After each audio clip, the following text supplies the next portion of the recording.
Assalamualaikum warahmatullahi wabarakatuh. Alasannya masuk akal. Biar Allah menyaksikan saya kama usaddiquhu hayyan usaddiquhu maitan. Allah biar menyaksikan saya iman kepada Nabi ketika masih hidup. Dan saya buktikan setelah mati pun, setelah meninggal pun, setelah wafat pun, iman. Jadi ternyata baisnya itu supaya orang tahu bahwa iman kita kepada Nabi itu iman yang super. Sehingga ketika beliau sugeng ya kita iman, setelah wafat juga kita iman. Kai usaddiquhu maitan kama usaddiquhu hayyan. Supaya saya mentasdikkan beliau setelah meninggal sebagaimana kita mentasdikkan beliau saat masih hidup. Dan ternyata Allah ridho dengan perkataan sahabat itu. Kenapa Allah ridho? Karena menjadi pelajaran bagi orang-orang yang ditakdir gak menangi Rasulullah SAW. Tetap mereka ini. Jangan kayak setan. Setan itu kurang ajar betul oleh iblis itu. Masyhur itu. Iblis itu nangis-nangis dengan Nabi Musa. Iblis itu takutnya sama Allah itu luar biasa. Sampean kalah. Iblis itu setiap ketemu malaikat karena dia ngerti alam gaib, mesti apa itu? Kamasali syaitani idz qala lil insani kfur falamma kafara qala inni bari'um minka inni akhafu wa rabbal alamin. Jadi setan iblis itu paling sering bilang inni akhafu wa rabbal alamin karena iblis itu tahu surga, tahu neraka, tahu kekuasaannya Allah. Jadi takutnya sama Allah luar biasa. Makanya setiap dia mengajarkan kekafiran, setelah orang itu kafir gimana? Inni bari'um minka inni akhafu wa rabbal alamin. Saking takutnya sama Allah, suatu saat iblis ini datangi Nabi Musa. Karena tahu Nabi Musa itu kalimullah. Orang yang bisa komunikasi langsung dengan Allah. Ya Musa ya kalim Allah, saya ini makhluk. Saya takutnya sama Allah luar biasa. Tolong rayukan Allah supaya nerima tobat saya. Karena dirayu terus lama-lama Nabi Musa bilang, oke, tak rayukan Allah. Sama Allah. Karena Musa kekasihnya, ya Allah, iblisnya ingin tobat. Tolong dikasih hak tobat. Kata Allah, oke. Dia bisa tobat asal mau sujud di makamnya Nabi Adam, karena kesalahannya dia gak mau sujud sama Nabi. Semenang Nabi Musa karena ada cara untuk iblis menjadi tobat. Dikasih tahu sama Nabi Musa, alhamdulillah kamu diterima tobatnya. Syaratnya apa? Sujud ke kuburannya Nabi Adam. Wah, iblis atau aslinya terus asjuduhu maitan wa qad la asjuduhu hayyan. Zaman urip ora gelem mbok wis mati. Oh, dasar setan itu. Zaman urip kaya ora gelem wis mati kok kon sujud. Kumat maksudnya terus ya sudah terus sampai sekarang akhirnya. Kalau sekarang tidak mungkin lagi karena nggak ada Nabi Musa. Jadi ijtihadnya sahabat melihat wafatnya Rasulullah itu beda-beda dan ternyata semuanya diridhoni Allah. Karena ternyata yang suka Nabi wafat dulu adalah ingin supaya umat Islam tetap mencintai beliau, iman sama beliau, tasdik sama beliau, sebagaimana tasdik zaman sugeng. Makanya kita harus mencintai guru-guru kita. Uhibbuhu maitan kama uhibbuhu hayyan. Saya sampai sekarang itu ya merasa Mbah Mun itu tidak meninggal. Saya masih merasa kalau bapak saya tidak meninggal karena kita mencintai beliau-beliau ketika hidup dan ketika wafat itu sah. Karena beliau-beliau sama kita juga seperti itu. Rasulullah itu ketika mendekati wafat, ya bahasa halusnya intaqala ila rafiqil a'la. Itu Nabi kalau ngedikan tuh rileks sekali. Hayati khairun lakum wa wafati khairun lakum. Cong aku nak uripku ya apik. Engko nak aku wis kapundhut ya apik. Fa amma hayati fali asunna lakum as-sunnah. Sebagian riwayat fa innakum tuhadditsuna anni wa uhadditsu ankum.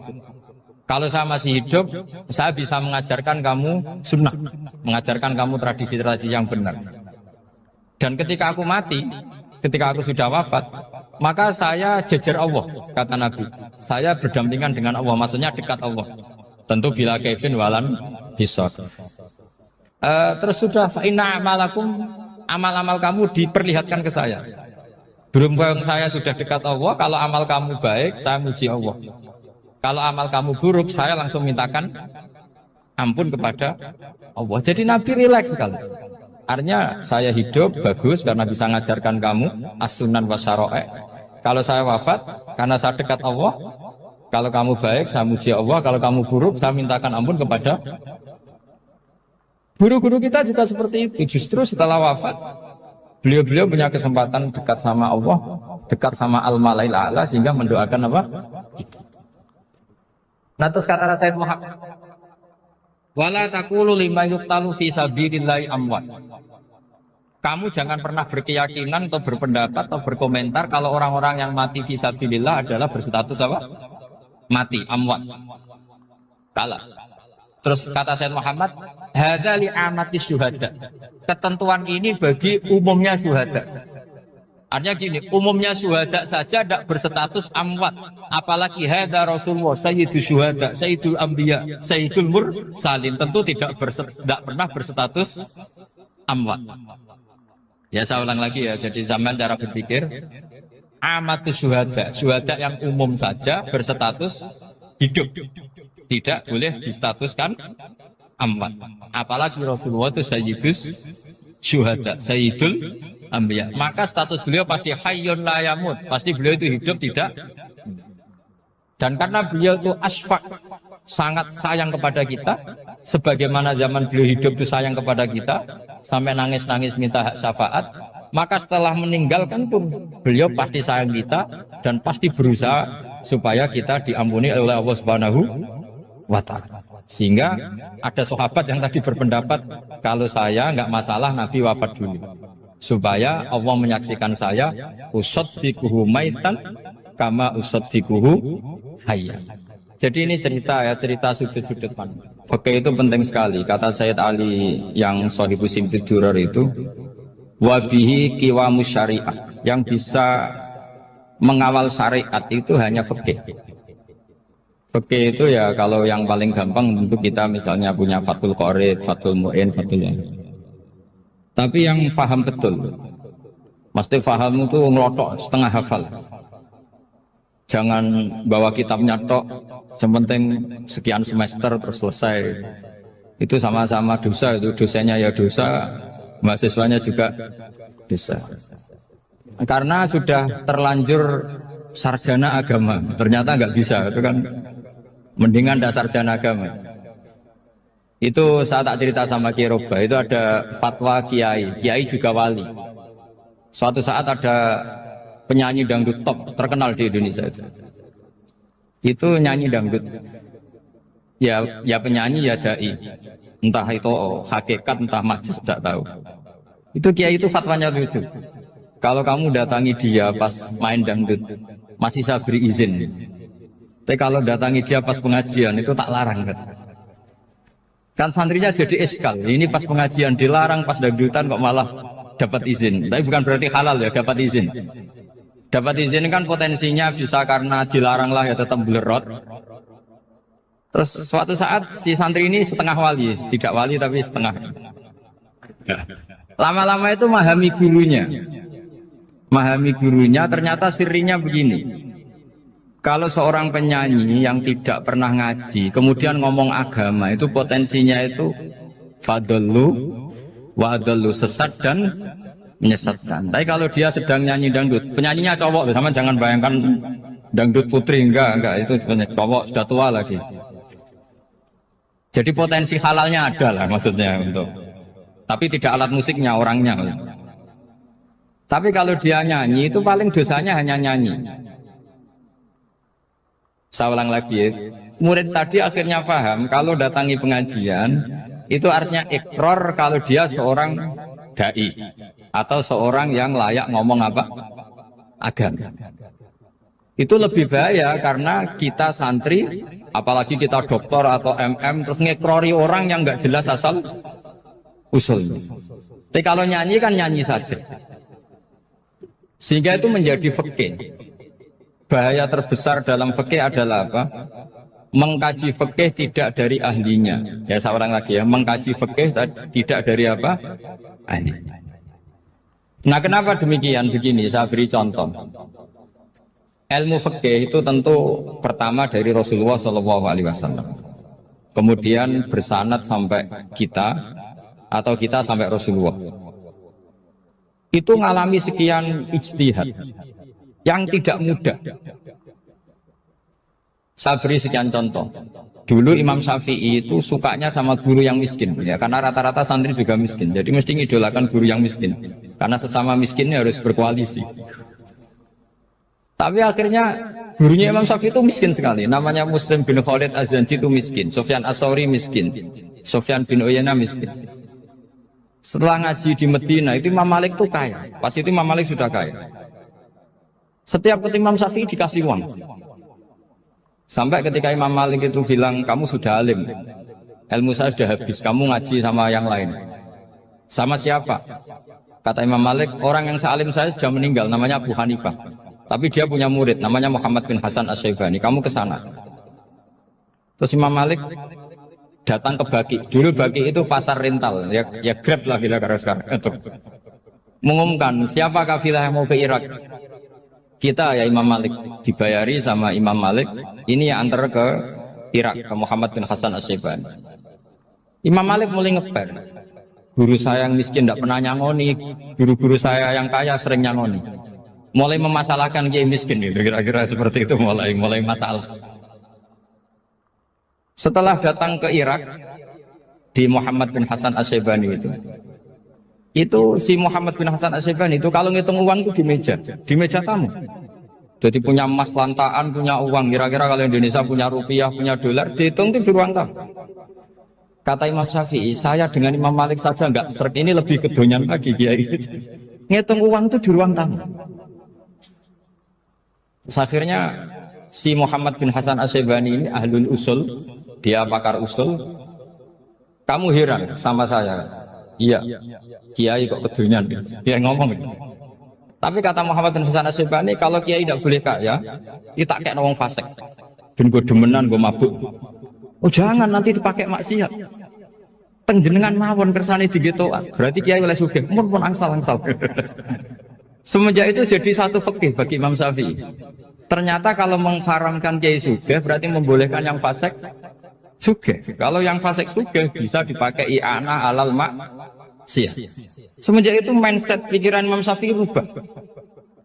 Saking rubahnya sampai beliau berpendapat orang bisa beli Alphard, kok beli carry itu haram. Bisa jadi bupati kayak Pak Roba, jadi RT haram. Pokoknya gitu. Bisa keren kayak Gus Bak kok jadi orang pendengar haram. Pokoknya haram terus. Karena dalil beliau al-Islam ya'lu walalila alaih. Coba sampean ridho misalnya jadi orang Gresik dipimpin orang yang nggak sholat, ridho ndak? Ndak. Atau sholat tapi nggak bisa ngaji, ridho ndak? Ketika yang bisa ngaji berpotensi jadi buba, terus keterusan. Karena Imam Syafi'i keterusan, ya umatnya keterusan. Akhirnya orang-orang Syafi'i itu politikus rata-rata. Ya, makanya sama jangan kaget sama Baruba. Kakak saya wakil bupati dia. Putranya Mbah Mun ada yang wakil apa? Gubernur. Dulu Gus Wahid yang menteri agama. Itu asal usul dari perubahan fikih, mindset, cara berpikir Imam Syafi'i. Jadi dulu itu fikih ditemukan itu jelimet, ada perdebatan. Itu tidak hanya pada level ulama, pada level Nabi pun ada perdebatan. Jadi jangan kira Nabi itu tidak debat, ya debat. Nabi itu asal seangkatan itu mesti debat, termasuk debat dengan malaikat. Jadi kalau perlu ya debat sama apa? Karena malaikat itu kan lugu itu gak iso mikir. Karena kalau malaikat iso mikir bisa jadi rektor. Nanti kasihan Pak Salam ini. Malaikat gak boleh jadi rektor. Malaikat Israel itu nggak tahu etika. Jadi beliau ketika mau membunuh, mencabut nyawanya Ibrahim datang, ya Ibrahim saya ini disuruh nyabut nyawa kamu. Kata Ibrahim, wah kamu itu pasti salah. Kamu tahu saya siapa? Saya ini Khalilur Rahman, kekasih Allah. Masa kekasih membunuh yang dikasih? Ini nggak benar, logika itu nggak benar. Pasti kamu salah. Karena Israel itu tidak bisa debat. Ketika ditanya, hal ra'aita khalilan yumitu khalilah, masa kekasih membunuh yang dikasih? Saya ini Khalilur Rahman. Masa Allah mencintai saya kemudian membunuh saya? Itu logika agak benar. Tidak keliru, kamu itu keliru. Israel akhirnya terbang lagi. Ya Allah, katanya logika saya ini salah. Karena masa kekasih membunuh yang dikasih? Karena Israel nggak pernah sekolah, nggak pernah sekolah. Nggak bisa dia jawab. Akhirnya diajarin Allah. Dah kamu bilang gini ke Ibrahim. Hal ra'aita khalilan yakrahu ayyalqa khalilah. Masa kekasih tidak siap ketemu yang dikasih. Dibalik logikanya. Akhirnya datang lagi ke Israel, kata Allah begini, masa jenengan kekasihnya tidak siap ketemu yang kau kasih. Oh ya ya oke mati gak apa-apa. Jadi ilmu itu ngalamin perdebatan. Jadi saya datang murni karena Kiai Mas Buhin, bukan karena MC. Itu dosa besar kalau saya datang karena MC. Karena saya punya kewajiban yang lebih besar. Jadi yang bisa mengalahkan adalah a'dzama minhu, yang super besar kira-kira. Karena jelas ada riwayat inna min abaril birri silatar rajuli ahla wuddi abi. Ya, inna min abaril birri silatar rajul ahla wuddi abi. Di antara kebaikan yang sangat baik adalah seseorang menyambung teman bapaknya. Padahal sampean kan nggak mungkin teman bapak saya. Teman saya aja nggak mungkin, nggak level apalagi bapak saya kan. Jadi malah mohal itu. Saya berkali-kali cerita di mana-mana cerita, fikih itu harus dievaluasi karena ini masalah furu'iyah. Saya berkali-kali cerita di mana-mana cerita. Hukum berteman orang fasik gimana? Pasti orang jawab haram karena takut ketularan orang fasik. Tapi kalau dibalik, hukumnya bina orang fasik gimana? Ya baik, umatnya Nabi bisa bina kalau berteman. Kamu bisa bina orang fasik tanpa berteman? Nggak bisa. Jadi kalau dibalik, hukum berteman orang fasik gimana? Haram. Hukumnya bina orang fasik baik, bisa bina kalau berteman. Berarti berteman orang fasik ya terus nanti pada level lapangan sih gampang. Kalau yang soleh membina yang fasik dan yang fasik ketularan yang soleh, maka ternyata kalau yang soleh ketularan fasik ya berarti ternyata buruk. Tapi kan hukum masa nunggu kenyataan kan jadi nggak hukum. Di mana-mana hukum itu kan ada asumsi karena ini masalah ijtihad. Nah itu yang dilakukan para ulama kita. Jadi sampean harus mengkaji fikih secara detail karena tidak hanya kita yang khilaf. Nabi-nabi juga khilaf dalam menentukan dakwah ilallah.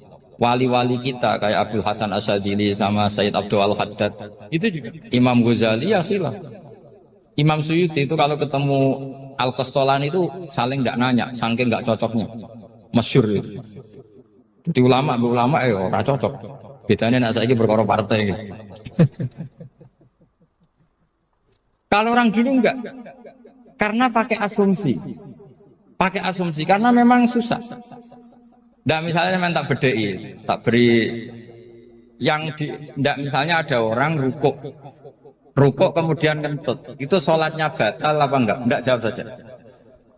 Enggak, orang sholat kemudian pas rukuk kentut atau kelihatan auratnya, sholatnya batal apa enggak? Batal. Itu keliru nih sampean, itu salah dosen mesti itu.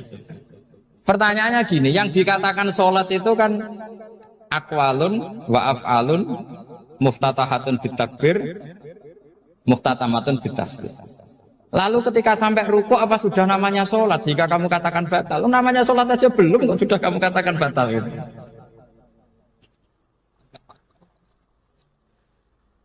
Iya kan? Jadi kalau aku mau sholat pas ruku ngetut batal atau ora? Mestinya jawaban yang benar, ya ora sholat jadinya gitu. Karena kalau dikatakan sholat definisinya harus sampai salah. Tapi kan kita nggak mungkin ngomong seperti itu kan dianggap majnun. Padahal itu yang benar, yang punya kecerdasan. Nah makanya pertanyaannya, fikih itu ngikuti bahasa awam apa bahasa istilah? Kalau ngikuti bahasa awam ya kayak tadi, sholat kok pas rukuk kentut maka batal. Sebenarnya yang batal itu sholatnya apa rukuknya? Nah makanya terjadi perdebatan. Kalau yang pakar-pakar usuli itu salah istilah itu nggak mau. Saya ulang lagi, kalau pakar-pakar usuli itu salah istilah itu nggak mau. Terus misalnya tak beri contoh lagi. Kalau imam itu sudah salam pertama. Salam pertama itu yang rukun kan salam pertama. Berarti setelah salam pertama imam sudah keluar dari sholat apa belum? Yakin? Ya, sudah. Sekarang sama tak bedai. Lalu makmum itu kesunatan langsung berdiri apa nunggu imam salam kedua? Enggak, jawab saja. Nunggu salam kedua kan? Itu kriminalis sampai dalam suki itu. Kriminalnya begini, berarti Anda bergantung sama orang yang sudah tidak sholat. Kata kamu setelah salam pertama dia sudah tidak sholat. Berarti kamu menginstruksikan makmum berhubungan dengan orang yang sudah tidak sholat. Karena sudah keluar dari sholat ketika salam pertama. Kalau kamu di debat gitu gimana jawabnya? Pusing kan? Berarti Rabtul makmum bisolatiman sing wis laisa fi sholatin. Berarti menggantungkan sholat sama orang yang sebetulnya sudah tidak. Ada yang jawab, sebagian ulama fikih tetap disunatkan menunggu salam kedua. Karena salam kedua itu masih paket meskipun tidak rukun. Juga paketnya selesai. Tapi selalu pertanyaannya gini, lalu setelah salam pertama itu imam masih sholat enggak? Sudah sampai apa dijawab toh? Nah ini pentingnya bodoh, gak mikir sebenarnya. Jadi makanya bodoh itu barokah karena gak mikir. Jadi soal Rabbana ma khalaqta hadza batila. Sing bodoh ya barokah, sing pinter ya barokah. Sira barokah maksiat. Serana barokah blas. Jadi ilmu itu harus mengalami satu gesekan karena logika itu bisa dibalik. Nah karena ilmu itu mengalami satu gesekan, satu logika yang bisa kayak iya kayak enggak. Sehingga jargon di dunia ijtihad itu begini. Ra'yuna shawabun yahtamilul khata' wa ra'yuka khata'un yahtamilus shawab. Pendapat saya benar tapi mungkin salah. Tapi pendapat kamu taruhannya salah dulu tapi yang mungkin benar. Jadi mustahid kalau ketemu mustahid itu lucu. Ngomongnya itu ra'yuna shawabun yahtamilul khata'. Pendapat saya tarifnya benar dulu tapi yang mungkin salah. Kalau pendapat kamu salah tapi ya mungkin benar atau mungkin bisa salah ya tidak tahu pokoknya mungkin benar. Nah kenapa demikian? Begini, di luar masalah tauhid, seorang lagi di luar masalah tauhid itu tentu ada masalah-masalah yang sifatnya ijtihadiyah. Ya saya ulang lagi, yang sifatnya apa? Ijtihadiyah. Dan ijtihadiyah ini nggak pernah selesai karena muqtadul hal, konteks kesejarahan maupun konteks kesempatan itu tidak sama. Dulu kiai-kiai itu ngaramkan dasi, ngaramkan celana karena yang celananan yang dasinan itu penjajah. Sehingga mantasabba biqaumin bahwa apa? Min. Tapi lama-lama kiai-kiai itu ya pakai dasi, pakai celana. Ya karena dianggap sudah tidak mantasabba biqaumin bahwa apa? Min. Ini ngalami pergeseran. Semua istihad itu ngalami pergeseran. Lalu pertanyaannya begini, lalu istihad apa Gus yang permanen? Yang permanen ya istihad dengan alatul istalat apa? Istihad. Saya beri contoh misalnya begini. Nabi Musa itu yang ngalami istihad. Kata beliau karena kangen Allah, itu ingin melihat Allah karena kangen. Rabbi arini anzur ilai. Qala lan tarani walakin anzur ilal jabal. Ya sudah namanya orang kangen ya ingin melihat. Ya sudah gitu aja. Sehingga ahli ilmu kalam itu berdebat. Kalau kata ahli sunnah, karena Nabi Musa minta ingin melihat Allah, berarti melihat Allah itu jaiz, mungkin. Karena Nabi gak boleh bodoh meminta sesuatu yang mau hal. Maka antipatinya ahli sunnah terhadap pendapat Mu'tazilah itu antipati. Karena menurut pendapat Mu'tazilah Allah itu qadim, Allah itu laisa kamitslihi syai'un, sehingga gak bisa dilihat. Pertanyaannya adalah berarti Nabi Musa meminta sesuatu yang mau hal. Itu bodoh sekali sampai nggak tahu mana muhal mana apa jaiz. Makanya kata Imam Ghazali, masa Nabi Musa yang Nabi nggak tahu kalau melihat Allah itu muhal sampai minta berarti nganggap itu jaiz atau boleh. Itu cara pandang orang-orang ahli sunnah apa? Wal jamaah. Tapi tetap saja sebagian ulama itu ya balelo, yang kayak Mu'tazilah itu ya balelo. Cara berpikir pokoknya itu karena kangen, bukan karena mungkin atau tidak mungkin. Jadi nggak mungkinnya tetap tidak mungkin.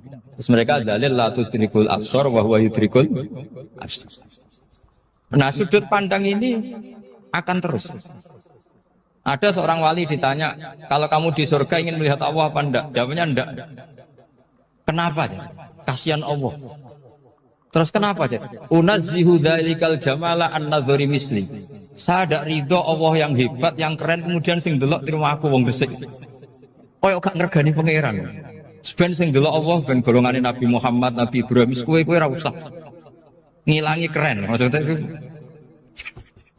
Jadi ada ulama itu jadi wali kalau sholat itu karena di soft belakang. Tapi jangan ditiru. Itu kan gak lazim ya. Lazimnya kan afdhalus sufuf as-saful awal. Ketika ditanya, kenapa kamu kalau sholat di belakang? Cek GR koyok wanis wan pangeran gak ngarep. Aku sungkan dadi kok urip. Kalau zaman kan karena males bukan karena sungkan. Jadi itu artinya rasa ya. Makanya nggak bisa, nggak ada istihad itu nggak mungkin karena perasaannya orang itu beda-beda. Itu Sayyid Abdul Al-Haddad itu kalau ngendikan masyhur, man da'a li dzalimin bil baqa faqad ahabba yusawwa fi ardi. Orang yang mendoakan orang fasik masih hidup, gak mati-mati, itu berarti suka kalau Allah dimaksiati di buminya. Wong fasik kelakuannya rak maksiat, nak mbok dongakno mari, itu berarti kamu ingin Allah didurakani terus menerus karena si fasik masih hidup. Tapi kalau Abu Hasan As-Sadili cara ngendikan gini, kalimatnya persis. Man ahabba alla yusawwahu fi ardi faqad ahabba alla tadhharu maghfiratuh. Orang yang ingin dunia ini steril gak ada maksiat, maka sama saja berkeinginan tidak melihat luasnya maghfirahnya Allah. Sama-sama wali besar. Tapi cara pandang hubungannya dengan Allah seperti itu. Jadi mau tidak mau, istihad itu mau tidak mau. Makanya tidak usah dipertentangkan misalnya cara berpakaian, cara apa. Yang penting sesuai aturan Islam ya sudah. Karena ini urusan rasa. Urusan apa? Rasa. Itu Syekh Hasan Basri itu sering jagongan sama Rabi'ah Adawiyah. Itu secara fikih salah. Tapi pas itu ulama fikih ditanya, kenapa Anda tidak komentar terhadap dua wali besar yang sering ketemu? Andaikan semua santri seperti itu akan saya halalkan, karena nggak mungkin punya nafsu. Sehingga fikih dulu memang masih asli. Kamu lihat di takrib misalnya, lelaki melihat perempuan itu nggak boleh kecuali sekian alasan. Termasuk boleh itu li taklim karena mengajar, atau lil muamalah. Lah ini yang mulai masalah. Ada warung kopi, penjaganya cantik, santri-santri ngopi. Ini lil muamalah. Kan kasus itu. Mau disalahkan tuh ada takbirnya, mau dibenarkan ini jelas fasik kan, jelas fasik. Matanya sudah fasik sebelum itu ditambah itu, jadi fasiknya permanen. Nah pertanyaannya adalah, kalau kamu ngajar mbak-mbak, kemudian hafal yang cantik yang enggak, itu taklim lin nazar apa nazar li taklim? Itu taklim apa modus? Makanya kalau ngopi cari bakul yang cantik, itu muamalah untuk nazar apa nazar untuk muamalah? Loh kalau saya ngopi dengan kiroba pasti halal. Karena begini, berjalan saja, bareng capek, nggak tahu itu warungnya siapa, terus berhenti ngopi. Kebetulan bakulnya cantik. Nah itu mungkin halal, karena kan saya nggak milih-milih. Ingin ngopi kebetulan bakulnya cantik. Kalau kamu kan nggak hafal daftarnya. Wah itu mesti haram gitu, mesti haram gitu. Karena berarti kan kamu menjadikan ngopi ini modus. Gue jagani nak takok pangeran. Gue kok nazar? Muamalah Gusti, muamalah. Itu mesti modus. Maka fikih itu harus dikawal oleh tasawuf. Kalau ndak, semua hukum fikih bisa diakalin. Makanya Imam Bukhari punya satu bab namanya Kitabul Khiyab. Bab mengkhilaf fikih. Beliau itu antinya sama Abu Hanifah itu luar biasa. Nggak ada ulama dibenci Imam Bukhari kayak Abu Hanifah. Masyhur itu. Untungnya beliau nggak menangnya Abu Hanifah. Kalau menangi geger terus. Bisa faksul masail terus. Itu Abu Hanifah itu ulama yang suka khilah. Khilah itu merekayasa hukum. Misalnya begini.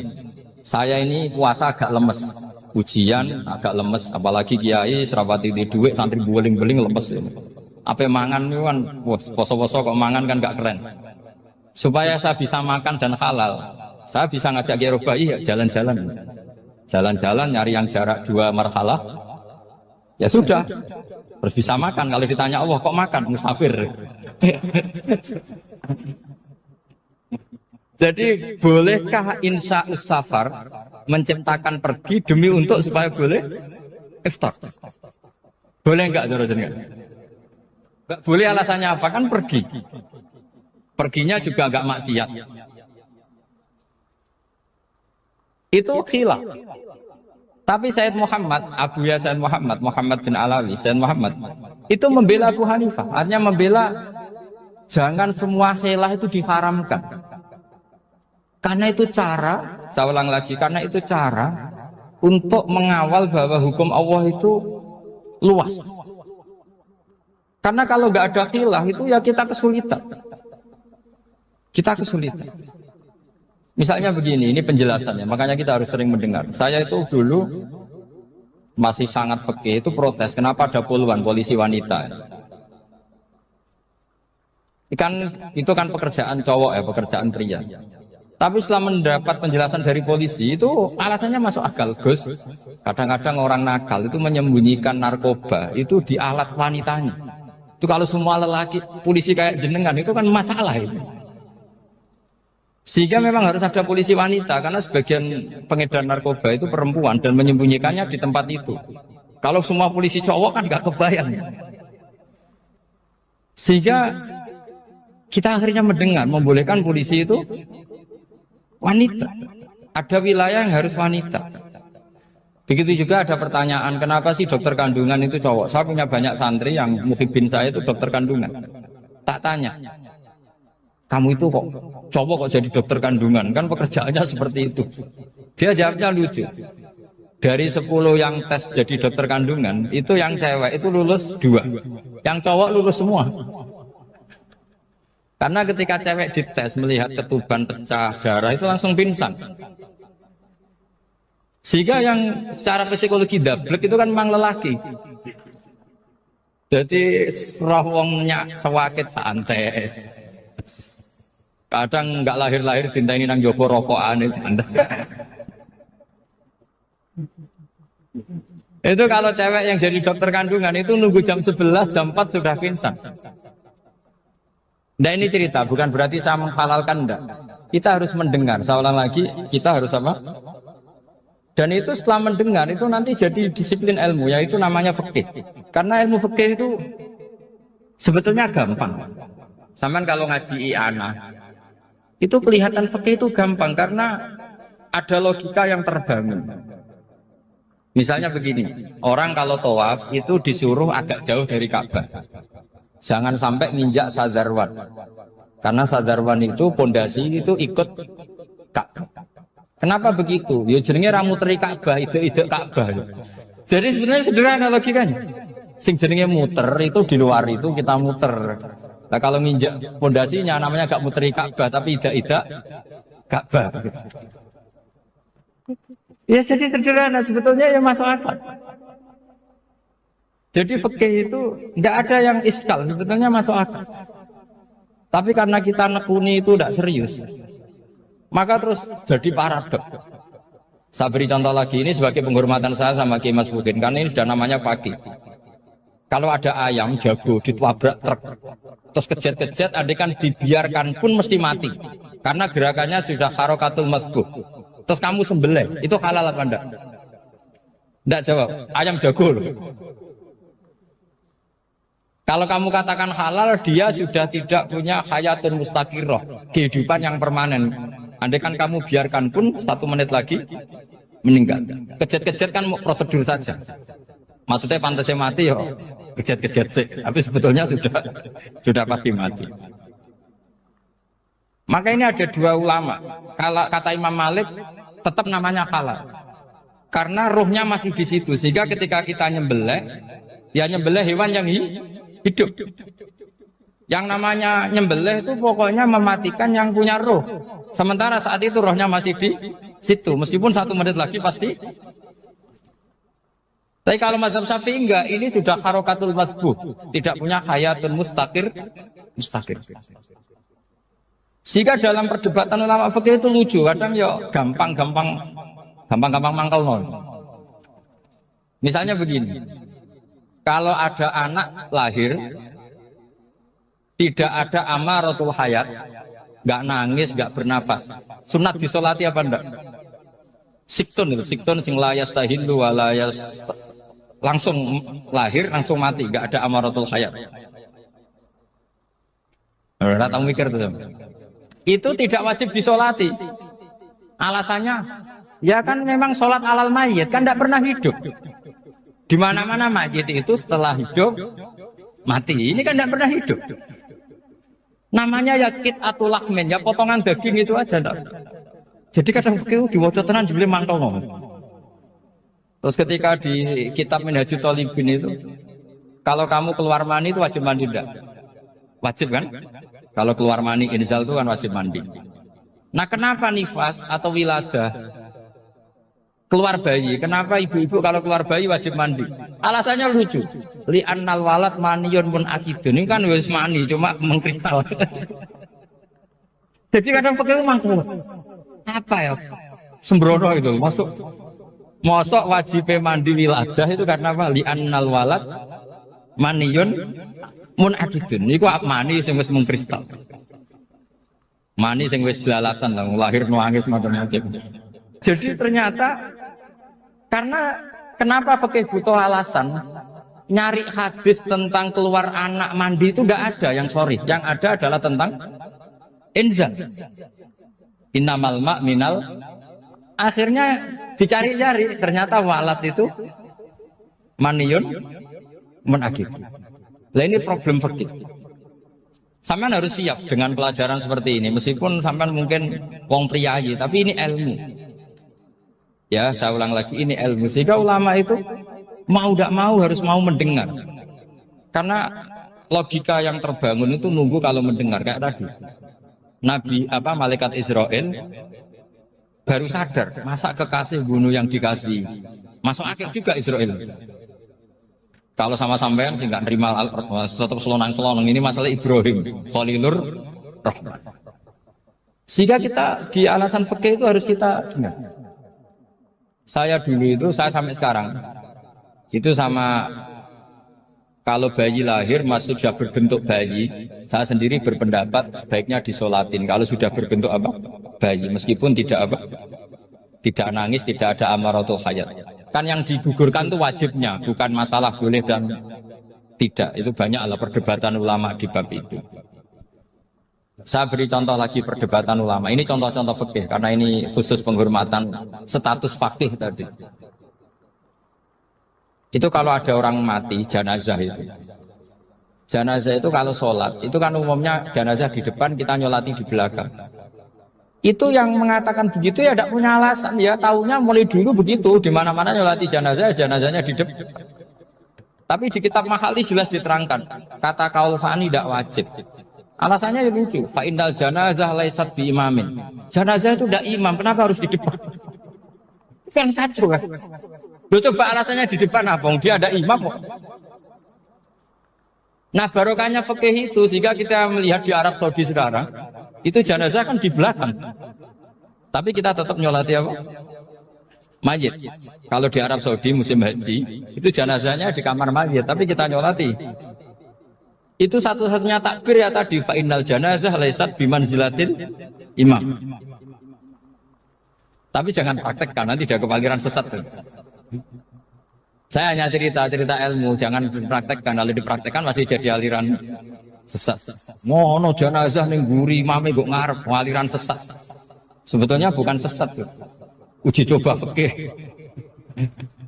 Ya karena tadi fa innal janazah laisat bimanzilatil. Bukti lagi kalau sampean sholat ghaib.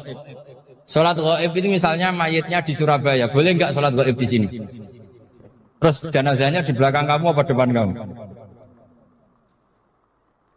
Nah ini kan fikih itu pokoknya gitu. Makanya standar furu'iyah itu susah. Karena perdebatannya itu mirip-mirip, kayak iya, kayak tidak, kayak. Makanya dulu zaman sahabat, ada sahabat itu mencintai Rasulullah. Senengannya sowan. Bukti cinta sowan. Banyak juga yang sahabat bukti cinta Nabi itu tidak pernah sowan. Alasannya ganggu. Kenapa kamu jarang sowan Nabi? Saya sering jamaah sama Nabi, saya tidak pernah sowan. Kenapa? Ganggu. Biar Nabi kalau di rumah sama anak istrinya, saya tidak mau ganggu. Makanya saya termasuk kiai yang gak pati seneng disowani. Karena ya itu tadi. Kalau mulang seneng saya, kalau disowani biasa. Kalau Kiai Roba itu nilai, nak pernah sepuh jadi rasuan nilai. Jadi beda. Saya sering ditilai kiai sepuh. Tapi bahasanya tentu tidak sowan, tapi nopo nilai. Kalau sowan itu kan nafkah itu seperti itu. Jadi ada disiplin, di situ ada disiplin ilmu. Yang kadang kita tidak cocok. Makanya Imam Syafi'i sendiri ngendikan, kadang beliau dengan gurunya, dengan Imam Malik sampai ngarang ikhtilafu Malik. Beliau punya data yang beliau itu sedang nggak sama dengan gurunya, yaitu Imam siapa? Malik. Karena mindsetnya itu beda. Tidak sampai misalnya saya tanya, sholat itu harus menghadap kemana? Tidak, jawab saja. Kiblat ya. Ukurannya apa coba? Namanya madhep.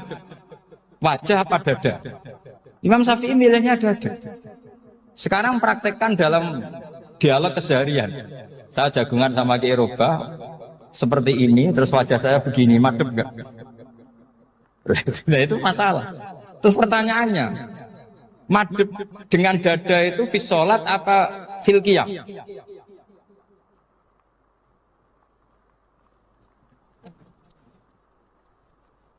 Loh, enggak, kalau di sholat pas sujud, dada kamu madem mana coba? Kamu enggak pernah mikir kan? Ya madem pakai dada itu kan kalau berdiri, kalau rukuk sama sujud.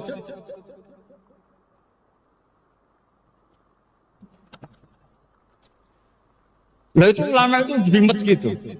Makanya jarang yang menekuni profesi ulama ini. Karena menekuni proposal banyak, karena memang susah. Jadi ulama itu orang yang cara berpikir sudah aneh. Sehingga mereka detail. Maksudnya menghadap itu apa? Ukurannya kalau berdiri ya dada. Tapi nggak bisa kamu katakan at-tawajjuh bisodri, aturan dalam sholat, fikuli sholat. Pertanyaannya lah kalau rukuk sama sujud, dadanya menghadap kemana aja? Maka itu ilmu yang sudah jelimet. Nah ulama usul fikih, ulama yang nggak mau salah per detail hukum. Sehingga menurut Imam Rafi'i, misalnya kalau beliau ditanya sujud itu gimana ya, asal watu jabha ya sujud. Tapi kalau menurut Imam Nawawi harus melibatkan 7 apa? Anggota, yaitu al-jabha, wal yaden, warrubaten, wal qadamain. Oke, Imam Nawawi kita ikuti. Tentu keseharian kita pakai Imam Nawawi, yaitu berdasar hadis umirtu an asjuda ala sab'ati a'zumin al-jabha wal yaden warubbaten wal qadamain. Berarti berapa? 7. Tapi pernah saya cek di kitab karangannya Imam Syafi'i, ketika beliau ngendikan saya suka kalau orang sujud itu melibatkan 7 anggota berdasar hadis ini. Tapi kata beliau wayahtami itu dan bisa saja sujud yang watul jabha itu sudah cukup. Kata Imam Syafi'i, limada, karena Nabi ketika sujud itu hanya ngendikan begini, sajadalaka wajhi wa sam'i wa basori. Gak ada di hadis wayadi wa rubati wa qadami. Ya sudah akhirnya, nah itu sudut pandang. Terus gugatan kedua begini, ada orang muslim yang sujud sama berhala. Untuk menjadi murtad itu harus 7 anggota apa cukup watul jabha alal ardi? Untuk sah menjadi murtad itu. Untuk sah menjadi murtad cukup watul jabha alal ardi harus 7 anggota. Untuk keabsahan murtadnya ini. Tidak jawab. Makanya ini tugas dosen-dosen ini meminterkan ini. Karena namanya sudah faqih. Faqih itu ahli faqih yang detail namanya faqih. Kalau ini mutafaqih. Jadi bukan tafakuha tapi tafakuha, kayak tamarodon. Gitu. Jadi wazannya nanti itu wal idhari ma laysa fil waqi'. Jadi ini bukan gojlok, ini memang marah saya. Jadi kalau sudah pakai gelar fakih, harus fakih betul. Mohon kalau mengkaji fikih itu harus detail. Minimal takrib itu setengah hafal. Supaya konstruksi ilmu itu utuh. Dan sama lagi konstruksi ilmu itu, karena ilmu itu mesti ada yang apa ya? Ya rodok setengah salah itu, tapi disalahno ora kena. Ndak sampean tak bedheki, nak pancen bener langsung tak angkat jadi rektor. Nak bener tuh. Coba rukun sholat pertama itu apa coba? Rukun sholat pertama. Niat. Niat sama berdiri dulu mana? Ayo niat dulu baru berdiri, apa berdiri dulu baru niat? Berarti niat sama berdiri dulu mana? Nah, rubah kan? Artinya kita mau bilang tartib urutannya niat berdiri takbir gak bisa. Yang dikatakan niat itu apa? Qasdus syai' muqtaronan bifi'lihi. Berarti niat sama takbir harus bareng apa urutan? Bareng. Terus dengan qiyamnya urutan apa bareng? Bareng apa urutan? Loh enggak, kalau urutan berarti takbir dulu duduk baru berdiri. Nah maka seperti ini itu mau tidak mau kita salah. Dikatakan tartib ya salah, dikatakan serentak ya salah. Cuma karena kita bodoh, gak tahu mikir itu. Alhamdulillah kan di situ. Lu coba niat sholat, niat takbir qiyam dulu man. Niat takbir qiyam dulu mana dulu? Dulu qiyam. Enggak ada kitab yang mengatakan arkanus sholat awaluha. Oh, dianggap kitab kriminal. Makanya ngendikane ulama-ulama di sarah-sarah, mau tidak mau sebagian istilah itu tasamuh. Tasamuh itu tiga gampang, ngono kok repot. Karena kita tidak bisa detailnya. Coba misalnya puasa. Puasa Ramadan itu wajib apa? Tabyitun niat, nginep no niat. Sing darani nginep itu umure lama apa enggak? Lama kan? Sekarang sebelum 2 menit kamu baru niat, sah apa enggak? Sah. Itu sempat nginep apa enggak 2 menit itu? Enggak sempat kan? Jadi ilmu itu, makanya kata ulama-ulama, pokoknya ilmu itu mesti ono unsur tasamuh. Tasamuh itu ya tiga gampang. Apa? Tiga gampang. Misalnya Imam Syafi'i berpendapat mashu ba'dir roksi. Itu kata beliau walau sya'rotan fi hadir roksi. Meskipun satu rambut asal masih di wilayah kepala, tapi kalau rambut itu dikeliwir, dibasuh di sini nggak sah, karena sudah keluar dari batas apa? Kepala. Imam Syafi'i cara berpikir kan, ya ini jenenge basuh sirah. Tapi cara Abu Hanifah enggak, ya enggak, yang namanya megang kepala itu ya minimal 1/4. Masa gitu dikatakan megang? Lalu ulama usul fikih itu berdebat. Sesuatu itu sesuai masodaknya. Masodak itu yasduku alaihi kadza. Yaitu ini tadi saya cerita ke Ibu Gen tentang ngaji Jamul Jawame. Ini ilmu yang di Jamul Jawame. Sesuatu itu ukurannya mayasduku alaihi kadza apa dengan takrif definisi. Misalnya gini, sholat itu batal dengan makan. Kalau kamu sholat makan batal enggak? Enggak, jawab saja. Batal. Itu satu upo apa satu piring? Enggak, jawab saja. Satu upo sudah batal. Sekarang bab makan di ngurmat tamu. Cong tamuku keimangan. Iku sak upo apa sak piring? Lah ini kan tidak fair, di bab tamu makan satu piring tapi di bab sholat satu upo. Maka pertanyaannya, lalu penamaan sesuatu itu berdasar masodak, mayasduku alaihi ismu kadza, atau berdasar huruf? Ukurannya apa coba? Maka terus jadi perdebatan. Nah ini di sini ini pentingnya ulama, karena nah sekarang saya bedai sekarang. Cengkeh itu wangi apa enggak? Kategorinya cengkeh. Wangi kan, kalau orang bikin kue tar pasti pakai apa? Cengkeh. Pakai wedang ronde supaya manis, apa wangi dikasih apa? Cengkeh. Nah itu saya berkali-kali cerita, pernah mau dipikirkan orang Islam juga boleh rokok, karena dianggap pakai apa? Mewangi karena ada apa? Cengkeh.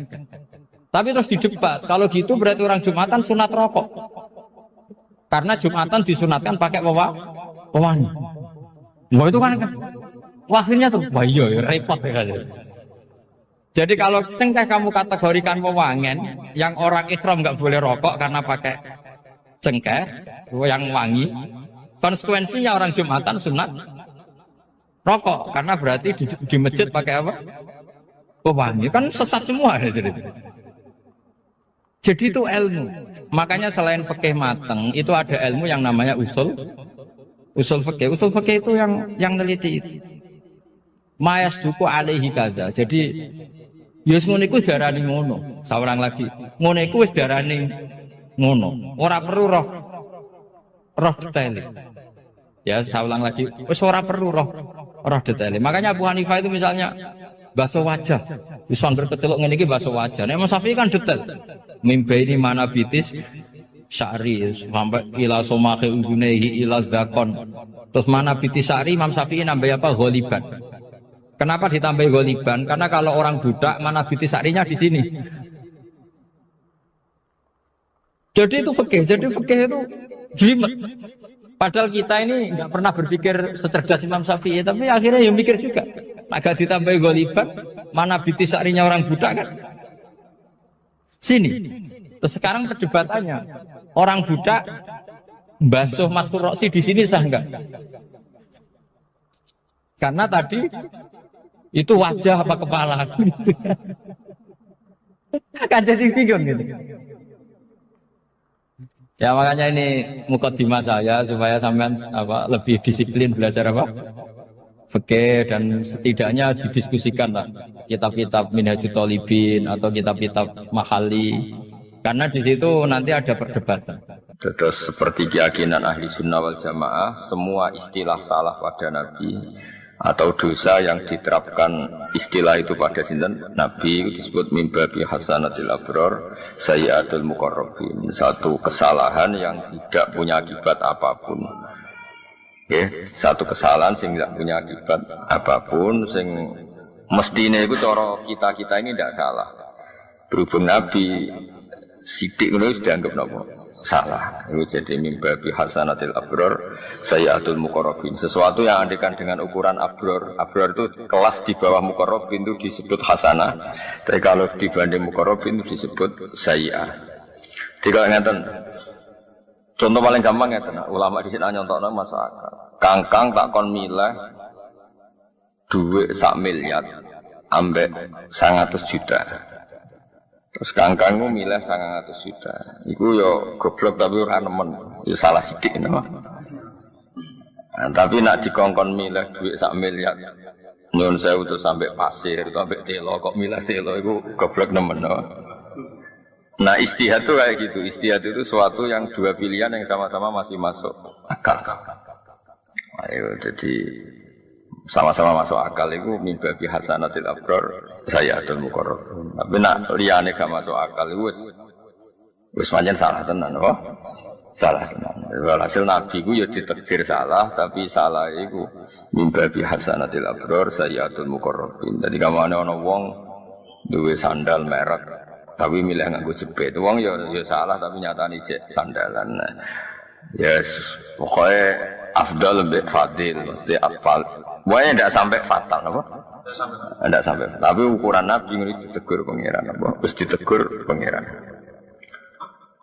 Litarhuba supaya seneng sapa umat uka umat sira. Nambah waca mutadi ya liturhuba supaya ngekeki semangat sira ta nyenengno sira umat sira mbok senengno fil jihad ing dalam gelem jihad. Jadi kita semua pasti tidak ekstremis. Seolah lagi kita semua pasti tidak ekstremis. Tapi ada momentum yang jihad itu penting. Sekamane kok saiki fatwa sopan itu untuk momentum, untuk momentum. Tapi zaman Belanda, terus kowe nyarano wong kon sopan ambek Belanda itu kebodohan, no. Mosok koyo rin cerita Belanda wis penjajah diundang Ndoro, no. Diundang napa? Ndoro. Ono kebodohan, no. Tentu momentum saat itu yang baik no jihad, no. Ngusir Belanda dari no Indonesia. Apalagi zaman Nabi ngadepi Abu Jahal, Abu Lahab. Terus misalnya Nabi nanamno akhlak karimah sama Abu Jahal, kan ora kebayang. Terus kangkang kon mijeti sinten Abu Jahal. Ora kebayang kan. Terus kangkang gekno kopi apa? Abu Jahal. Monggo bareng Abu Jahal metingkrang terus ngongkon. Kok neraka? Terus kangkang muni apa? Samina wa ta. Iku sopan tak goblok. Goblok. Nah, dadi kabeh ono momentume. Dia juga kayak orang liberal, Islam itu jihad, Islam itu pedang, Islam itu saif, Islam itu radikal orang ngono, momentum, no. Zaman Belanda jajah kita ya, tentu kita jihad, no. Ya jihad. Sausai damai ya kangkang kadang dukung tim Belanda, no. Tentunya ini wis napa? Damai. Di Jepang itu penjajah, no. Saya ke kangkang kayak di motor Jepang yang ngeluh, no. Kabeh iku momentum napa? Momentum. Nah iku jenenge kabeh iku muqtadul hal. Kabeh iku muqtadul hal. Jadi melane al-hukmu yaduru ma'ilatihi wujudan wa adaman. Wa al-hukmu yaduru ma'ilatihi wujudan. Kaya calon mertuamu nganggep kowe saiki prospek. Bareng didelok kok ngentekno donya dianggap problem. Dia tahu di statusno prospek, saiki di statusno problem. Utawa waliah. Pertama dianggap mantu sing go musibah. Jebule karir apik. Nah, berarti sangka problem jadi berkah. Utawa zigzag kadang problem. Kadang problem, kadang berkah, kadang problem, kadang berkah. Iku jenenge mantu varian no. Tapi apapun itu kabeh hukum itu ana muqtadal hal. Nabi yo pernah damai mbek wong kafir, nggih nate perang, nggih nate damai lagi. Kabeh iku muqtadal hal. Sebab apa al-hukmu ya duru ma'ilatihi wujudan wa adaman. Jadi al-hukmu te hukum ya duru itu berputar apa hukum ma'ilatihi sertane alasane hukum wujudan baik zaman wujude atau adam atau zaman ora anane. Di Allah nggih beberapa kali nyarano kudu damai mbek wong kafir. Karena jenis yang suka damai disebut kafir dhimmi, kafir muahad, kafir musta'man. Kayak kafir-kafir Indonesia itu kafir damai. Nah ada momentum di mana kita ini diperangi. Ya, berarti kafirnya harbi. Melebune qatilul ladina yuqatilunakum. Ya kowe kudu merangi wong sing merangi kowe. Masa zaman Jepang rene jajah kowe monggo. Monggo nak ngersakno mateni mbok kula. Anu ya goblok no. Masa ana akhlak karimah ganggu Abu Jahal wae menurut supaya apa gak kopi sinten? Abu Jahal. Ada lu mijeti Abu Jahal. Lucu to, Pak. Bareng dikongkon menapa sam'an wa ta'atan. Nawa sam'an takok kok bar mijeti Abu Jahal. Madosi berkah. Kacau gak? Kacau. Jadi kabeh ku ana naife ketika momentumnya kelewat ku ana naife. Nabi nate damai lami, nate perang lami, nate setengah damai, setengah perang. Kabeh ku pokoknya muqtadul hal napa? Muqtadul hal. Jadi wa utawi ikilah dambun. Kok Nabi diistilahno salah. Padahal hakikate Nabi mboten nate salah, maksum. Iku muawwalun den takwil li ismatil anbiya krana kajagane para nabi alaihi wassalatu wassalam. Jadi Nabi ketika ada istilah salah itu harus kita takwil karena Nabi berstatus maksum. Meskipun ana istilah sangka Allah disebut min dambika napa? Tapi tetap kita takwil, napa kita takwil. Ya sekamane wae. Barang sepele lah nak pancen salah ya koyo dianggap salah. Ya wae misale ana wong dikei dhuwit 1 juta, ambek 950.000. Kok milih 900.000 ya terus koyo salah no? Berbandingan ya 1 juta. Meskipun tidak punya akibat apa-apa, napa mboten gadah akibat. Nah, kira-kira salah Nabi itu mirip-mirip seperti itu. Salah yang enggak punya akibat apa. Tapi nak salah ini kan fatal. Kon ning nggon sing lapang, milah mlebu neraka, itu kan salah fatal. Ono ratan apik liwat terus mobil mbok liwat jurang ya apik. Ayo fatal kan? Nah, fatal itu kan.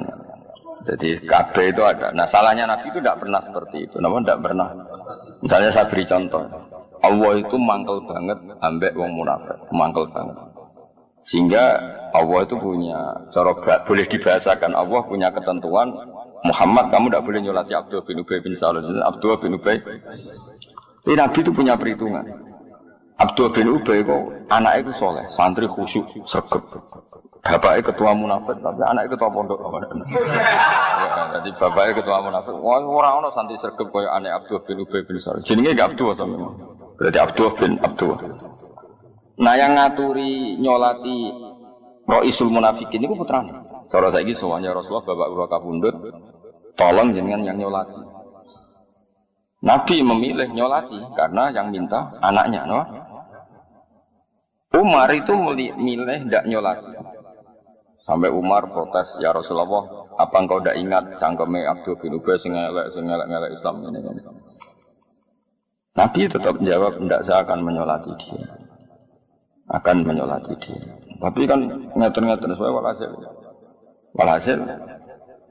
Terakhir pas Nabi sudah di depan jenazahnya Abdul bin Ubay, Allah ngendikan wala tusolli ala ahadim minhum mata abada. Kamu Muhammad jangan pernah nyolati orang-orang munafik.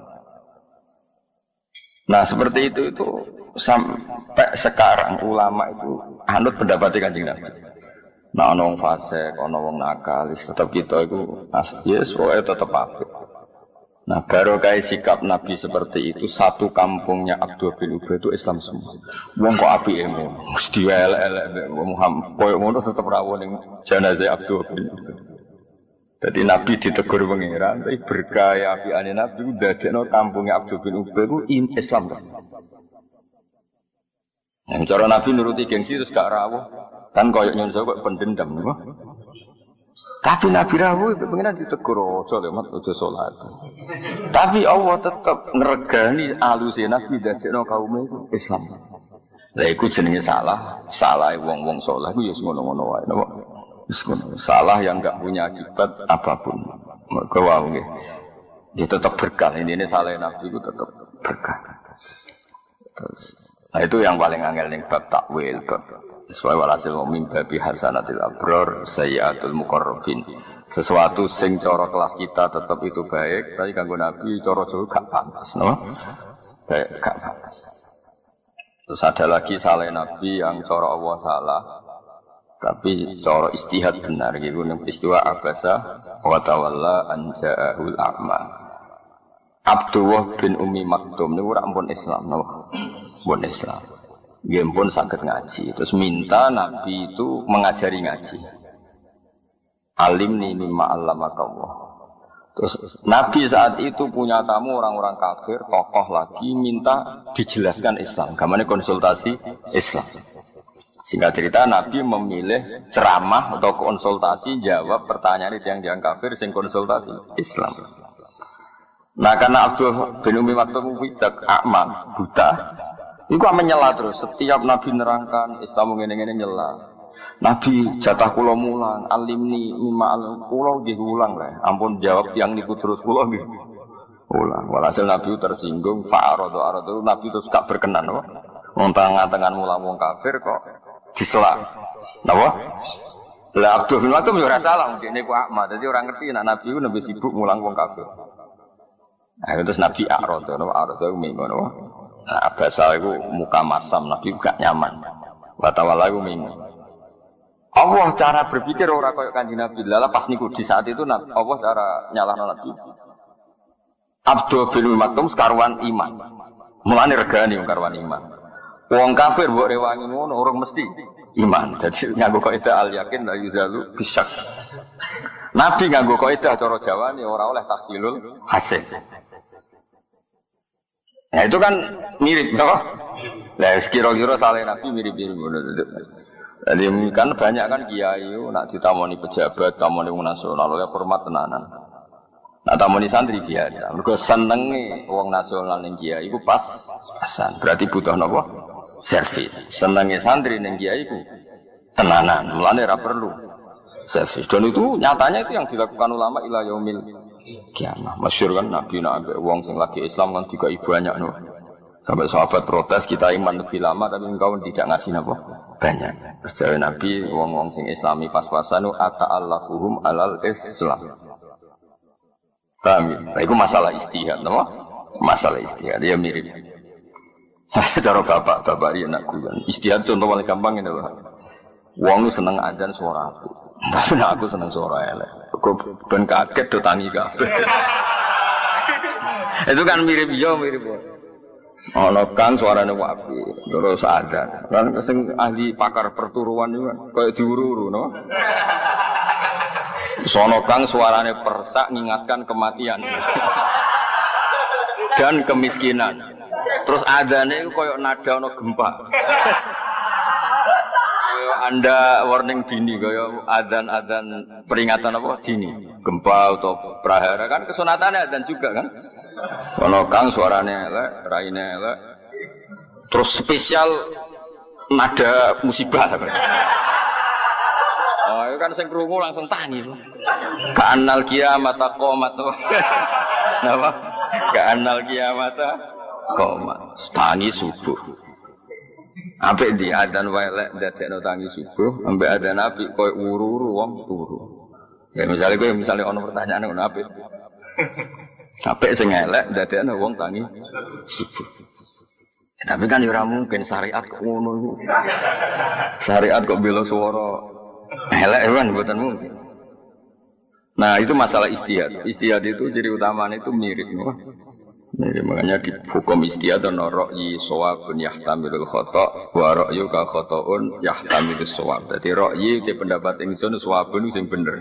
Meskipun yahtamilu al khoto'a, meskipun pendapat saya itu mungkin salah. Tapi kalau memberi nilai orang lain, warok yuka khoto'un, pendapat anda ini salah, tapi yahtamilu shawab, bisa saja yang benar. Jadi jenenge ijtihad itu masalah yahtamilu apa? Jadi ya itu kayak iya kayak enggak. Nah ijtihadnya Nabi juga gitu, kadang yang nyuwun tentang Abu Bakar, tentang Umar, tapi orang niat ngelama karena kayak iya kayak orang, apa kayak iya kayak tadi Umar nentang Nabi ketika badhe nyolati Abdullah bin Ubay bin Salul, Abu Bakar dukung, Nabi milah pendapat Abu Bakar, pangeran bener Umar. Tapi tetap secara istihad sing dilampahi Nabi ku sing dibenerno secara istihad ila yaumil kiamah. Pangeran yo maklumi ya serapi piye pangeran yo senenge ana Nabi ini istihad ya seneng. Katalah cerita-cerita mirip-mirip seperti itu banyak. Ya mirip-mirip seperti itu banyak. Terus masalah sing terkenal gitu abasa wa tawalla. Itu mulai guru-guru kita mbek wong nasional ngomong sing senenge kiai pas-pasan kan lebih memberi servis timbang mbek kangkang sing senenge kiai wis permanen, paham ya? Iku otomatis napa? Otomatis. Iku mirip napa abasa wa tawalla anja'ahul a'ma. Tapi nyatane Kanjeng Nabi ditegur pangeran. Tapi yo setelah itu Nabi begitu terus sesuai ijtihad. Dan setelah itu nyatanya sama Allah dibiarkan dan dibenarkan. Iku nunjukno ya negur wae ra akibat apa. Wah ya negur ya. Negur wae kan dia akibat apa. Itu jenenge wa muawwalun ismatil anbiya. Dan itu ya tidak semua kesalahan itu akibat fatal. Ya sekali kangkang. Sajane cara teori sing dadi imam iku apik sing paling apik. Apik sing paling misale kangkang yang milih sing wis umur, ahli fikih sing ngene-ngene. Tapi kalau itu terus-menerus akan jadi keangkuhan. Wong mau diimami wong sing sak ngisore akan melahirkan keangkuhan. Mulane Nabi nanti ngendikan sallu khalfa man qala la ilaha illallah. Tapi melihat imam itu ketua delegasi, jebul imame culun. Ketua supir panglima kok culun kan ya lucu. Nah lho ngono imam harus sempurna no. Karena imam domin sing nanggung Fatihah nak salah di imam sing kok nak ono sahwi piye imam semuanya itu dibebankan imam jebul imame culun. Misalnya kan repot no. Nak ndelok iku nggih repot. Tapi nak ndelok ben ora angkuh no. Sae imam sak kecekele iku sae. Nyatane Abdul bin Umar nate makmum Hajjat bin Yusuf gendho-gendhone wong Hajjat bin Yusuf. Berapa tragedi perang sing gara-gara Hajjat bin Yusuf orang biadab betul Hajjat. Tapi Abdul bin Umar nate makmum Hajjat. Wis diceritain Imam Syafi'i. Makanya terus ono istihad. Nah, kula piyambak Imam sak kecekele wae. Kok kowe nak pulang kampung nak nganggo standar ideal ono wong tuwa Fatihah ra bener. Ono sing nompah poh. Wan terus repot, masa apa imam koyok pilkada, no? Mereka nyeleksi, no? Iki unggul neng afkoh, tapi jeblok neng akro. Iki neng akro, apik tapi asan cek cilik. Iki nom tapi menang nasab. Iki menang nasab tapi kalah akro. Kan terus seleksi kan panjang, no? Kalau itu dituruti kan. Nah itu jadi masalah istihad, no? Masalah no? Ra'yi sawabun yahtamilul khata' wa ra'yu ka khata'un yahtamilul sawab. Tentu setelah kita istihad tuh memberi nilai kita ini yang benar karena kita kadung milih kan harus ra'yi sawabun. Jadi kata sekolah milih di pondok ora kakean pelaturan, ora kakean keamanan. Nanti kalau kebanyakan keamanan nanti orang terlatih takut sama keamanan, tidak takut sama Allah Subhanahu wa taala. Itu kan jangka panjangnya tidak bagus. Tapi ada juga pondok yang suka ada keamanan. Sebagai hidayat pas-pasan itu dikawal. Jadi kiai-kiai sing pondoknya keamanannya agak, itu yakin nak santri hidayatnya pas. Sehingga butuh nopo keamanan. Lah aku itu yakin kangkang tawakalnya bener. Saya mondok kurang kiriman tetap bahagia nak rasa tingginya tawakal ya. kiriman kurang. Wong tua sayangnya pas asa, tetap happy karena tawakalnya kelas tinggi. Tapi pendapat no, ra'yi shawabun yahtamilul khata' wa ra'yuka khata'un yahtamilus shawab. Nah, di bab-bab istihad itu ranahnya seperti itu dan itu pasti. Betul kok mungkin itu pasti. Mulane riyen Mbah Mun nak salat akhir, riyen Mbah Karim nak salat di akhir. Nak cara sing pro salat awal iku piye-piye wektu iku gak mesti urip ya ora mesti. Mulane tabadur ning nang salat nang wis no. Tapi sing salat akhir iku duwe konstitusi. Nak kabeh salat awal nanti dikira salat awal itu syarat sah. Sehingga ngono ana salat dhuwur jam 2 terus koyo ora sah. Mulane kudu ana kiai sing jaga salat akhir wektu ben wong roh batas akhir. Paham ya, Roh? Umpama saiki kiai sak Indonesia kuwabe salat awal wektu, engko sing salat jam 2 kok tersangka. Wis sampe nak pas mulai contoh paling gampang. Kangkang nak lagi mulai terus salat dhuwur jam 2. Dianggap capek ta jambeling. Jambeling kan. Selain faktane beling maksudnya itu. Jajal ya. Nah ning pondok salat jam 2 kan koyo tenang loh. Wis do ngerti nek iku rong kharajal waktu. Jajal ke mulai. Wong tuamu terus kowe salat jam 2 kok subuh mepet tuluus samsi. Santri opo? Tapi yo mau nak kabeh salat awal nanti dikira itu syarat sah. Suatu saat sing salat akhir dianggap boten sah. Ane sono sini rakati salat akhir. Sing masyhur atau terkenal Mbah Karim. Mbah Mun niku salat akhir terus. Ya selalu ada, tapi ya tidak banyak. Tapi harus selalu ada. Itu jenis istihad, no? Istihad itu suatu sing mau eling-eling ya ra'yi shawabun yahtamilul khata' wa ra'yuka khata'un yahtamilus shawab. Jadi kalau kita sudah kadung mikir ngambil kesimpulan ya kita harus yakin ini yang benar, no? Meskipun kita sadar mungkin salah. Dan pendapat orang lain karena kita tidak setuju ya kita beri tok salah dulu meskipun mungkin benar.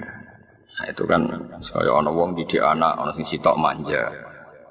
Timbang anakku manja mbek wong liya tok tak manja. Terus ana sing sitok ora anak dimanja mari ngelama terus mbek anak dinas. Ya potensinya sama. Dimanja ya mungkin dinina bubukkan terus goblok. Dikerasi ya mungkin minggat. Potensi bahayanya ya sama. Kangkang ora ora wong tuane istihate piye ora. Kok dadi ngene iki ora ora istihate. Gak dimanja kiriman gak kangkang. Betul. Berarti wong tuamu nganggep kowe ku ahli tirakat. Iku siji. Atau kemungkinan dianggap ora prospek kok dibiayai. Nah, ora prospek kok. Gak kemungkinan bener sing iki. Wis wae istihad iku. Ora cara berpikir wong tuamu ora. Ya ora kepengen roh. Ora panutanku. Ya tapi semua nabi yang disalahkan Allah iku murni masalah apa? Istihad. Tidak kena disalahno. Kayak Nabi Musa niku keras. Bareng kaum menyembah pedet niku mulai nyun sewu nabuki Nabi Harun, urip murid. Kowe dadi kiai piye ana nyembah anak pedet kok mbok bar. Tekem caramu dadi kiai piye? Ngamuk. Ya juruhu ilaih napa? Suruh tapi ngamuk sampai pokoknya ngamuk-ngamuk. Sampai ngamuk itu kitab Taurat itu dibanting. Cara Quran Islam Taufik bahaya Nabi Musa itu. Wong kitab suci kok dibanting hukumnya bahaya gitu cara gitu. Wa alqal alwaha wa akhadha fi ra'si akhihi yajruhu ilaih. Warang dene kan. Nabi Harun kakak lebih sepuh. Barang diuring-uringi Nabi Musa dibuanting Nabi Harun senang. Qala ya ibna umma la ta'khud bi rihiyati wala bi ra'si. Inni khasyitu an taqula farraqta baina bani Israil. Nabi Musa muring-muring pangeran seneng. Mosok ana umat sing nyembah anak pedet Nabi Musa teko santai. Teko ngerti umatnya sesat, misalnya nyun cara kangkang tetap ngopi, terus tenang. Pangeran kan terus ya Nabi opo ora kemungkaran kok tenang-tenangnya Nabi opo kan ngono. Mulane Nabi Musa dipuji pangeran walam maroja Musa ila qaumi ghadbana marah besar kan ya ora lucu misalnya mulai umatnya nyembah pedet terus Nabi Musa teko tenang. Dikabari ini nembedo nyembah pedet tenang, tetap ngopi, sarapan terus tenang. Kan ya lucu Nabi. Tapi bareng muring-muring nyalahno Nabi Harun, pangeran yo tersinggung ya nyalahno. Isam kok muring-muring. Wong sing ngongkon kowe uzlah 40 dina iku sok. Nganti do nyembah anak pedet kok tinggal uzlah. Akhirnya seneng ae. Lah ya ngene, lah Nabi ku salah ngene iku. Misale ra muring-muring Allah nyalan. Piye Nabi jeng ngono barang hak diinjak-injak kok meneng ae. Ya salah. Muring-muring. Kowe ku sing mire, sing ninggalo dakwah kok sing teko-teko. Muring-muring. Ya, ngomong Nabi ya di barang ora penting no. Napa? Ya kira-kira Nabi nyalano, disalahno pangeran bab sing bab ijtihad no. Jadi mimpi hasanatil abrar sayyiatul muqarrabin. Di semua, saya ulang lagi no. Di semua perilaku Nabi nak cara lahir dianggap salah niku muawwalun napa? Muawwal ditakwil mergo ismatil anbiya. Mergo kabeh nabi iku maksum. Ya maksum itu ya sudah masuk. Paham kabeh di semua. Kaya Nabi Ibrahim nanti njalukno sepuro bapake, padahal bapake cara lahir itu kafir. Ya disalahno mbek pengiran. Wong kafir mbok njalukno sepuro. Tapi kok misalnya Nabi Ibrahim kok wangkot mbek bapake iku ajarane sapa? Wong kok ambek wong tuane kok ngono. Ya sing pangeran ngono. Pangeran hobine ora ambek nabine iku.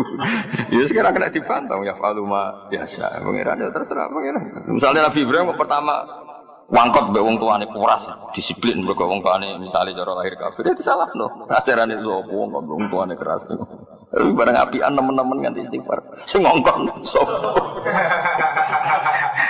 Lha terus Nabi wis apa dawuhe mengkane wa ma adri ma yufalu bi wala bikum in atabu ila ma yuha ila. Pada akhirnya itu hubungannya dengan Allah itu ubudiyah itu ya ubudiyah merasa tidak tahu, merasa tidak siapa-siapa, mau anut apa sing diperintahkan Allah Subhanahu wa taala. Itu sudah paham ya. Terus itu masalah-masalah istihad, eling-eling masalah-masalah apa istihad.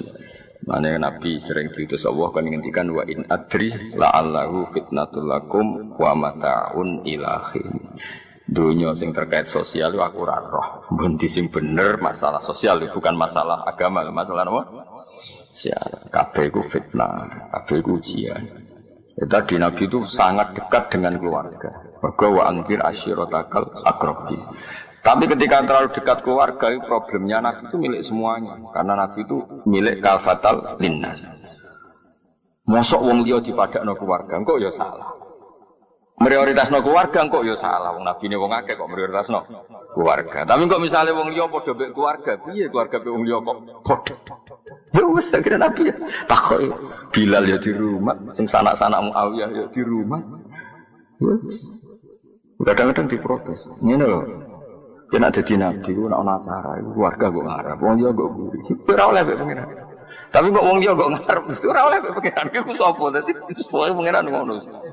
Ya ora kena diterang pokoke ngono, napa? Dong ya, tapi itu tadi tidak ada salah yang fatal, ya. Tidak ada salah yang kabeh itu masalah ijtihad, napa? Masalah ijtihad. Terus Nabi badhe nyolati Abdullah bin Ubay bin Salul. Nabi disalahno pangeran. Tapi barokah ijtihade Nabi iku dinut para wali ila yaumil qiyamah. Kata kan nyon sewu bocah-bocah sing mati oplosan, kiai-kiai do rawuh nyolati. Mergo ibuke dari majelis taklim, anake geng lah iku ibuke melok majelis ya ngregani ibuke, napa ngregani. Padha Nabi rawuh ning Abdul bin Ubay bin Salul ngregani anake. Paham ya? Niku tengene sarah-sarah hadis, para syurahul hadis dan sampai wakila aslama bimaji ila Abdullah bin Ubay alfu baitin min qaum. Sampai gara-gara saene Nabi niku 1000 rumah niku Islam. Sing dhisik iku mantan wong munafik kabeh. Genge Abdul bin Ubay. Dadi bareng Nabi rawuh kebangetan jen pemimpin kita. Wong kok wangkot sik ngono. Sing digedhingi wong kok apike ngono kok. Mergo rawuh napa? Rawuh.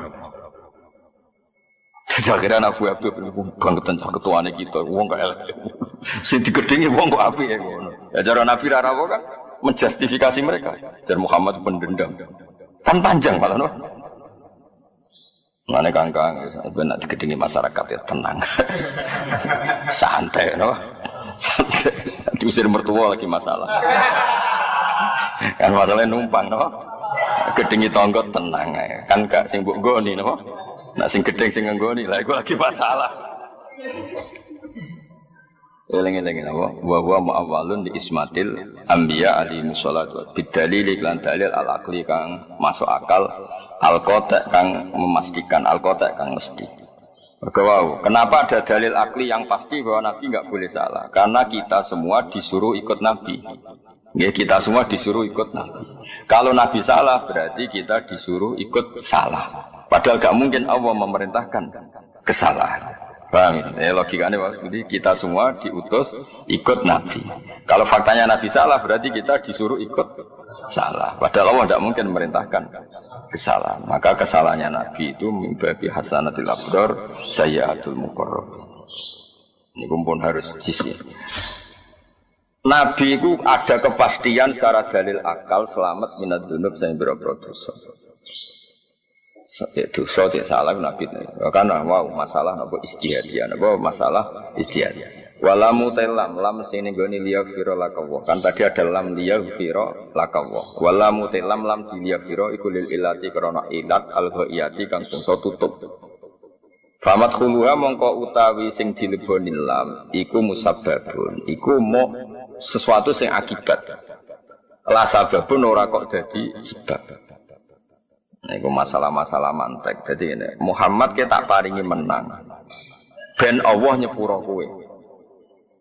Maksudnya akibatnya menang itu di sepuro. Orang kok di sepuro itu sebab. Maksudnya ngeten ya. Ini kangkang sing biasa melarat, biasa lemah itu kudu belajar niki. Ada hal-hal yang kamu lemah itu musibah, salah. Misalnya orang Islam kiri kabeh terus buruhnya Cina, misalnya buruhnya non Muslim. Gara-gara kiri lemah jadi buruh. Mereka berhak ngelarang kita sholat. Nak sholat dipecat. Saya ulang lagi ya.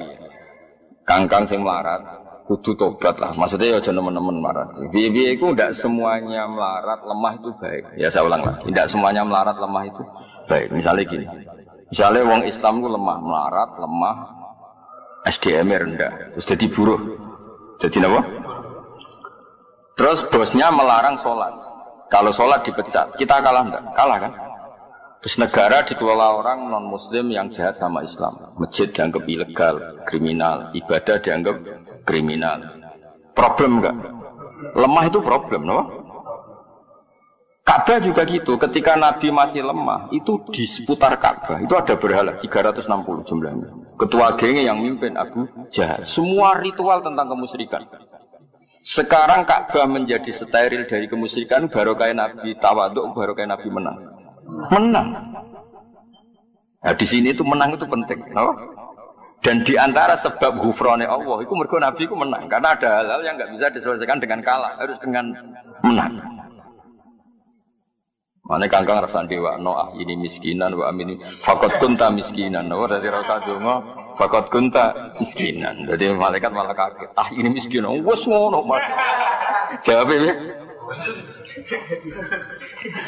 ya jadi eling-eling maksudnya kangkang kalau suwon sing melarat sing tawadhu yo aja nikmati teman-teman ya dinikmati aja suatu saat kowe kudu mulai kowe posisi menang mbok kapan namanya mati ora apa-apa penting tahu menang karena baru kayak menang kamu bisa mewarnai kampung kamu tapi nek kalah ndak kan ya saya ulang lagi ketika Ka'bah diatur sedemikian rupa bebas berhala bebas kemusyrikan itu baru kayak Nabi menang baru kayak Nabi tawadhu menang sehingga kabeh Nabi kudu tahu menang inna fatahna laka fatham tapi menangin Nabi karena beliau figur yang sempurna yo menang yo tawadhu itu ideal apa?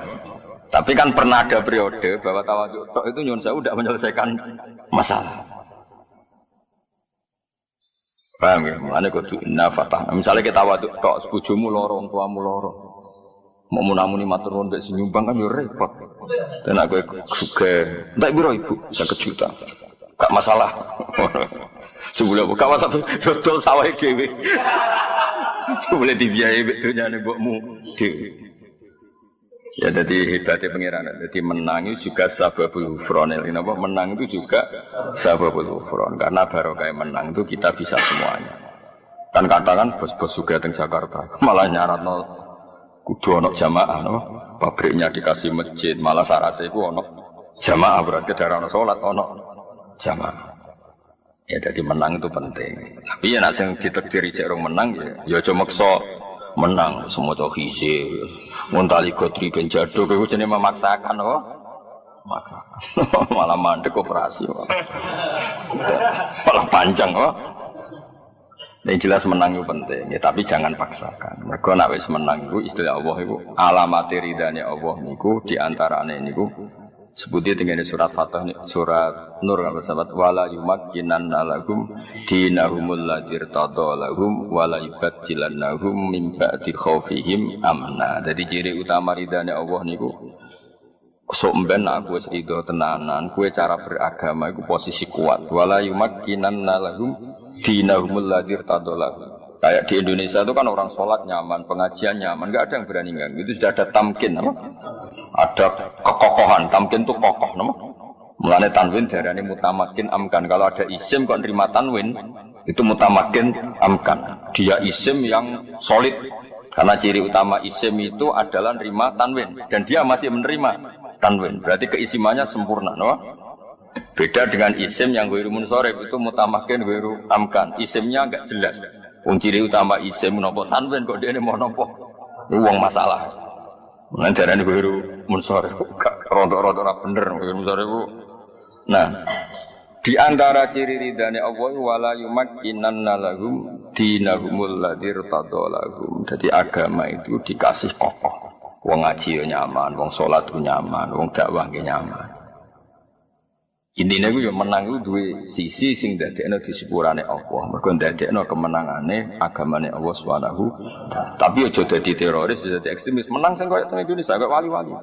Gruno sawangane sewantai, tapi ujug Indonesia mayoritas muslim. Ya santai wali-wali santai. Ana tanggane dolanan gong ya tenang. Tapi ngerti-ngerti dirubah saiki ora nutuk gong, nutuk kentong. Wali ku rileks tapi mbok susu merubah. Saiki rame tok ae gak gawe perubahan. Rame tok ora gawe perubahan. Ya eling-eling apa wala yumakkinanna lahum dinahumul ladzi irtada lahum wala yubaddilannahum min ba'di khaufihim amna. Mulane menang itu sababul ghufran, apa menang itu diantara sababul ghufran. Jadi kena menang malah yaghfir laka wa ma taqaddama. Tapi tadi ya jangan dipaksakan, apa jangan dipaksakan. Wa yutim malan nyempurnakno sapa Allah. Bil fathi kelan kemenangan al mazkuri kang den sebut nikmat wa ing nikmate Allah in amahu tegese nikmate paringe nikmat Allah. In amahu tegese paringe nikmat Allah berarti idhofatul masdar li fa'ilihi wa idhofatul masdar li fa'ilihi. Kan gak mungkin menane ngene wa yutimma lan nyempurnakno sapa nikmat nikmat ing Allah. Allah di posisi menerima. Oh sembrono ya. Kafir halus ngono ngono. Lah ya masa Allah posisi al-mun'am sing diparingi nikmat. Tentu Allah al-mun'im napa? Berarti apa? Nikmatahu ing nikmate Allah. Berarti Allah posisi fa'il. Mulane digenti in amahu napa? Ing oleh paring nikmat Allah.